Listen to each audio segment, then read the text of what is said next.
नमस्कार.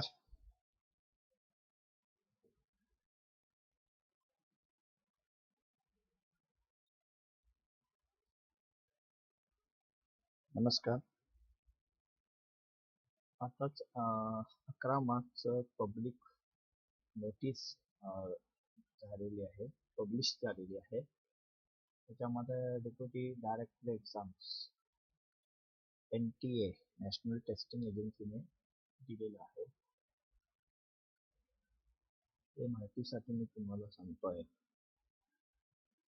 NEET NEET UG 2026 form दुरुस्ती window उघडली आहे. नॅशनल टेस्टिंग एजन्सी NTA ने नीट UG 2026 आज फॉर्ममधील दुरुस्त्याबाबत अधिकृत सूचना जारी केल्या आहेत. ज्या विद्यार्थ्यांनी आधीच नीट UG 2026 फॉर्म भरला आहे ते आता त्यांच्या फॉर्मच्या तपशिलांमध्ये दुरुस्त्या करू शकतात. दुरुस्ती तारखा 12 मार्च 2026 दुपारी 12 वाजेपासून ओके दुपारी म्हणू शकतो किंवा आपण रात्रीपासून ओके सो ते 14 मार्च 2026 रात्रीचे 11 वाजून 50 मिनिटे वाजेपर्यंत. त्या वेळेत विद्यार्थ्यांनी त्यांच्या अर्ज फॉर्ममधील कोणतीही चुका दुरुस्त करू शकतात. महत्त्वाची माहिती, दुरुस्तीसाठी ही एकमेव संधी आहे. 14 मार्च नंतर कोणत्याही दुरुस्त्या स्वीकारल्या जाणार नाहीत. जर सुधारणामुळे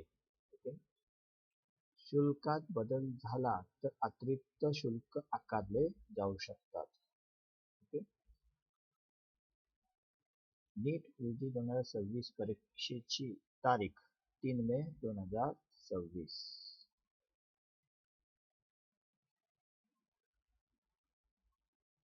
वेळ दुपारी 2 ते सायंकाळी 5. पद्धत ऑफलाईन, पेपर पेन. सर्व विद्यार्थ्यांनी त्यांच्या अर्जाच्या सर्व तपशिलांची काळजीपूर्वक पडताळणी करण्याचा सल्ला देण्यात येत आहे. अधिकृत वेबसाईट आहे neet.nta.nic.in. त्यावरती आपण जाऊन माहिती घ्यायची आहे. आता चुका काय असतील तर त्याच्याबद्दलही त्यांनी गायडन्स दिलेला आहे. जसं बाबा ॲक्शन्स मध्ये एखाद्याचं स्पेलिंग चुकलं असेल नावामध्ये ते चेंज करून घ्या.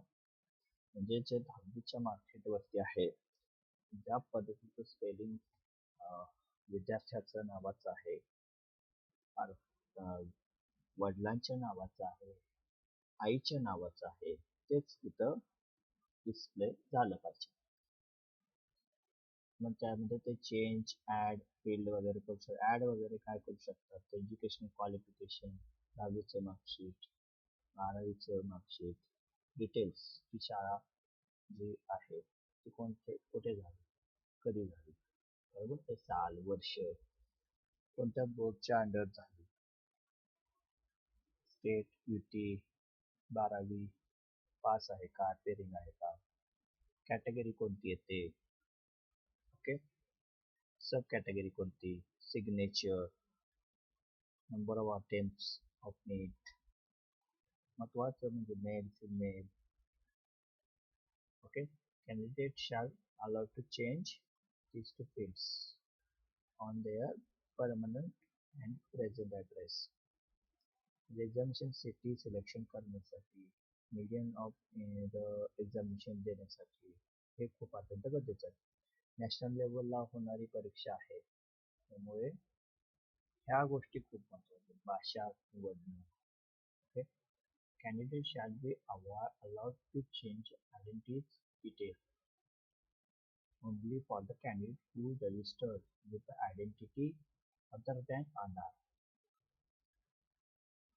आधारच्या व्यतिरिक्त तुम्ही काय ते आयडेंटिटी असेल तुमच्याकडे तर ते तुम्ही चेंज करू शकता.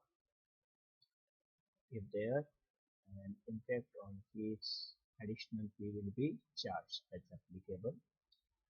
correction in this field will be applicable only after payment of additional fee if any. जर असेल तर करायचं आहे. The only one time correction will be allowed to the candidate. That is, once the correction are done and submitted, the form shall be frozen. Okay, please cannot go to final.